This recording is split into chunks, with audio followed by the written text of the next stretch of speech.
Prandaj unë e shoh si një potencial shumë të madh, mirë po duhet të kontrollohet, duhet të dihen, duhet të diskutohet shumë, duhet të dihen qartë problemet që i paraqet, edhe posaçërisht problemet etike, ka shumë bias, paragjykime për shkak se, domethënë, zakonisht kur edhe posaçërisht në gjuhën shqipe, për shkak se i ka dhëna çka janë shkruar në internet. Domethënë nëse i thosh mjeku, ai do të thotë ai.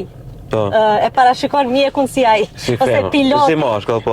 Ai, për shkak se çato shkrime i ka patur të gatshme në internet.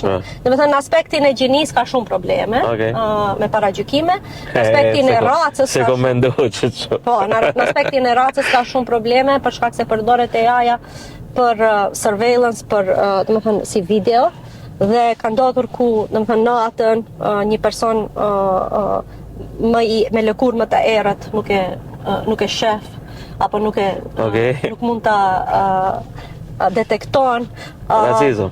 Po, ka shumë racizëm.